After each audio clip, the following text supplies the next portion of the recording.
Jacobson on AM 560. The Answer.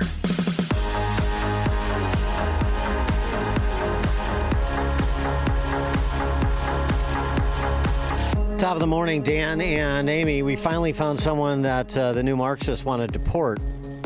His name is Elon Musk.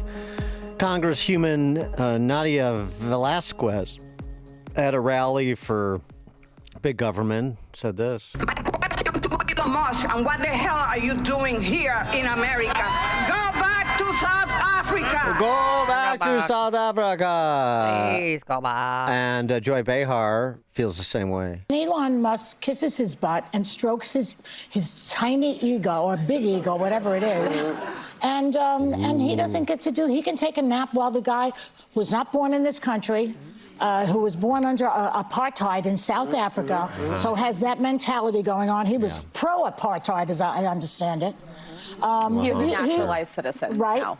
He's a naturalized citizen. Now he's a naturalized citizen. Oh, really? How did he do that? Did he come over the border legally? He had an H-1B visa, I believe. He flew in. Yeah, he allegedly overstayed that visa. Yeah, but I think this is just perfectly wonderful for Trump. He can take a nap and let this foreign agent, an enemy of the United States, do his job. I said, wow, that sounds like othering language to me. We don't do that in welcoming cities and states. So Joy Behar is not welcome in Chicago and Illinois, which is a welcoming city and a welcoming state, because we don't other people. Human beings can't be illegal, Nadia Velasquez. Isn't this fun? Isn't this fun watching them? I'm having a ball, actually, for the most part, except for the war and peace stuff, because that's sort of serious. But in terms of the political rhetoric stuff, man, has this been fun over the last, almost 6 weeks now, huh? For more on enemies of the state named Trump and Musk, because both have been so decreed by the new Marxists. Pleased to be joined by Carol Roth, entrepreneur and author of You Will Own Nothing, Your War with the New Financial World and How to Fight Back. You can also check out her free economic newsletter, carolroth.com/news, carolroth.com/news. Carol, thanks for joining us. Appreciate it. Yeah, great to be back with you guys. And, it's funny that you say that it's been 6 weeks, because I feel like it's been at least 6 years. Me too, girl. There's been so much activity that, my head is spinning on an hour-to-hour basis. Yeah, well, we've got all these foreign agents and enemies of the state running around unchecked, and somebody needs to do something about them. Absolutely. Yeah, it's funny. I actually went to college with Elon Musk. He was a year ahead of me at the Wharton School of Business at University of Pennsylvania undergrad. And he's been in the country for a very long time. How many children do you have with him? I actually have no children with anyone. My husband and I have no pets, no plans, and no kids. So I've been able to be one of the women who's avoided getting pregnant by Elon Musk. But well, did you know him? Did you have any interactions when you were? We did. We actually didn't. We actually didn't. I knew of him. We both moved to San Francisco afterwards, and knew of him because of what he was doing with a company called X that merged into PayPal. He's always loved the letter X. So that's what became PayPal, and then they became part of the PayPal mafia and whatnot. So so he became known to me at that point in time. I didn't know him at school, but the point being that he's been here and successful for a long time. Is arguably the most successful person in the world. Has done a lot of good in terms of creating jobs and creating value for 401ks and pensions of the middle and working class, and providing goods and services that people want. The funny thing is, for a while he was actually a darling of the left because of Tesla, right? He was the pioneer in electric vehicles, and when they were pushing that whole scam, he was the darling. And then once he dared challenge them, now he's become persona non grata. He supported Obama too. Yeah, he's a man of the left. He was. Like most of tech. But now, as you reflect on it, who do you think has added more value since they came to America, Elon Musk or Ilhan Omar? Well, it depends on how you define value, right? I suppose. Well, you wrote about Musk, and this is not it's not a one-man job. He's got the whole DOGE team, but there's a bunch of other people milling about that have oversight responsibilities, both in the administrative state as well as in public office. Remember them, that could be doing more of the lifting too. Yeah, I mean, this is my frustration is that, it seems for me, the lay person sitting around trying to hope that the country gets back on track and doing what I can to support that effort, that, they're getting mad at one person for not only uncovering but trying to jettison waste and fraud and abuse, which seems a very strange thing to get mad at. And, like you said, there are all these different agencies. After I put out this piece, which again is just my opinion, I got a nasty email from the Government Accountability Office, which has more than 3,000 people who are holding the government accountable, telling me about all the great reports that they've ran and whatnot. But from my perspective, we have 36 trillion plus in debt, which is given us an emerging market balance sheet. We are running deficits that are wartime levels, around 6 to 7% of GDP.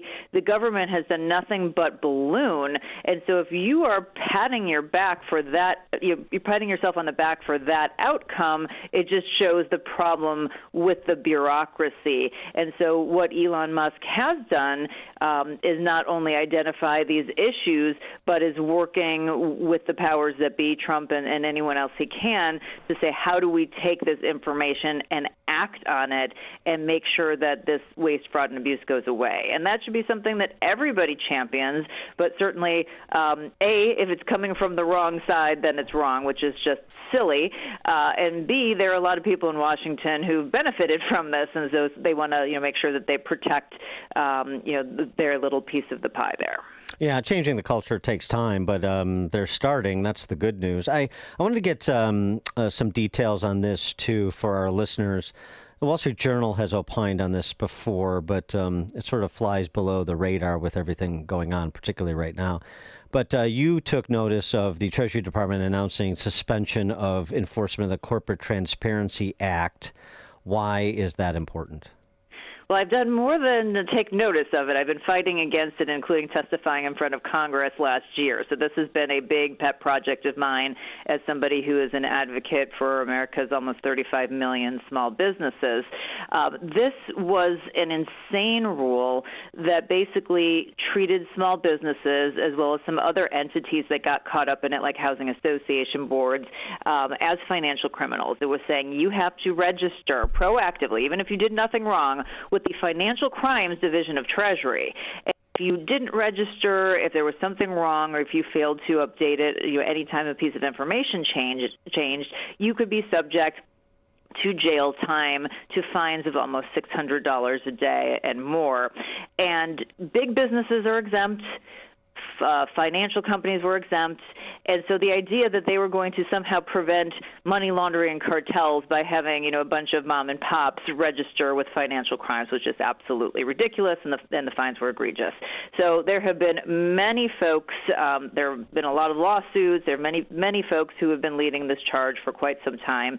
And last Thursday, Treasury put out a notice that says, hey, we're not going to enforce penalties, and we're going to try to narrow the scope.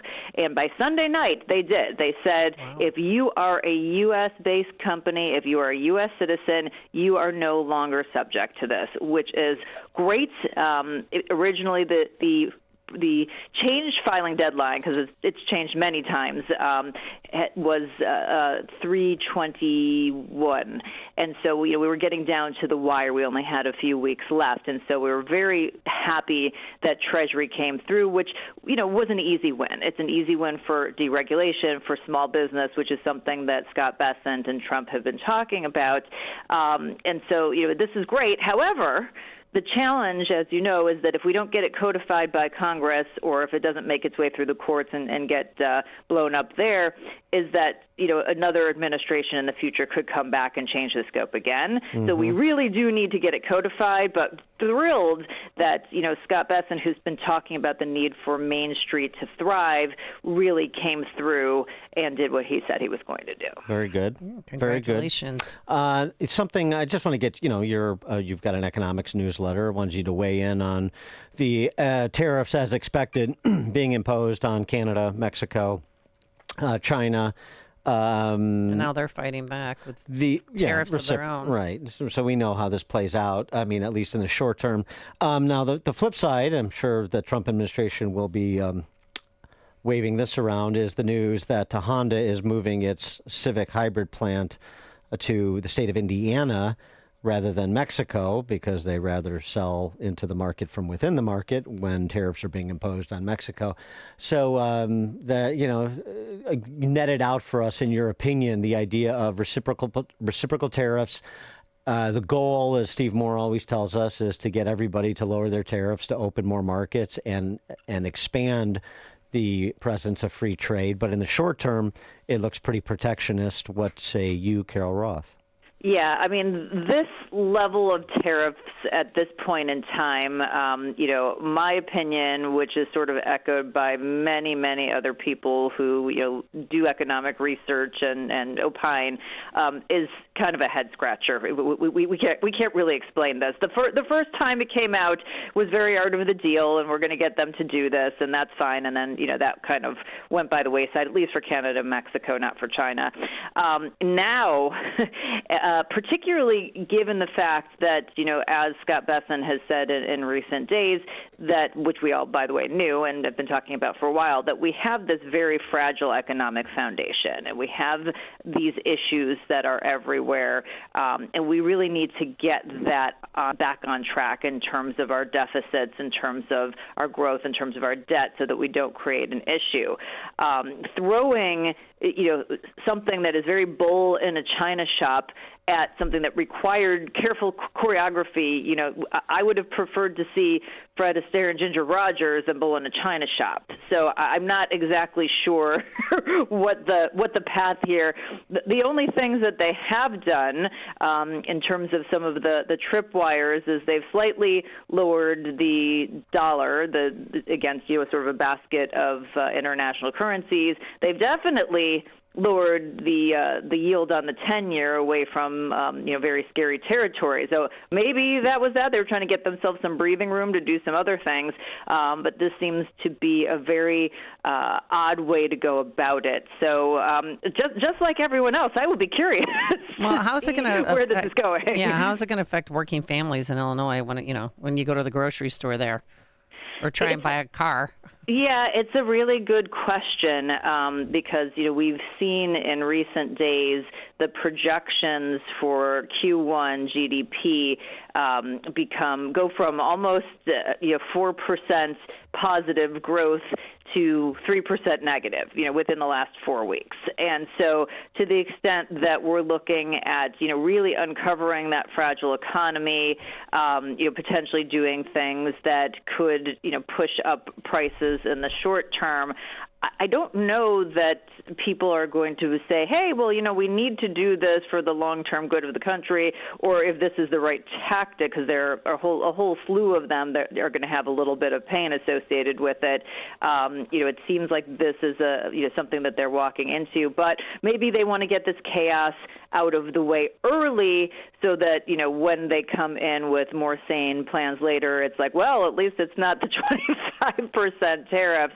But I would just in general, looking at our financial situation, if I'm somebody who's planning for the future, I do think we're going to have inflation for longer. I think we're going to have a lot of volatility.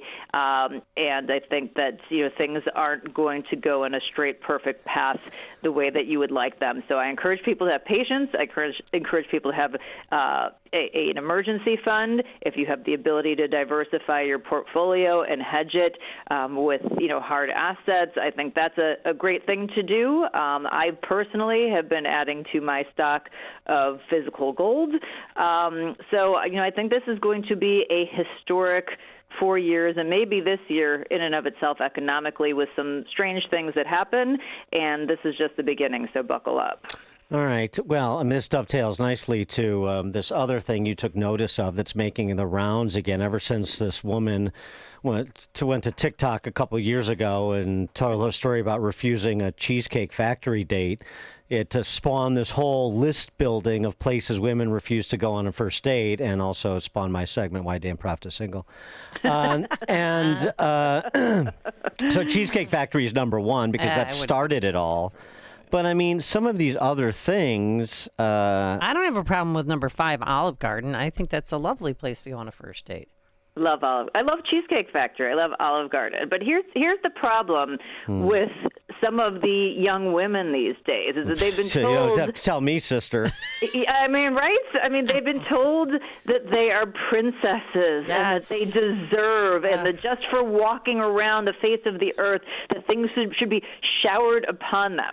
When you go out on a date, the whole point of it is to just get to know somebody. Right. You are not owed anyone. This is not a transaction. If you treat it like a transaction, you know what that makes you, right? It makes you something different. Makes you an Academy Award winner. Yeah.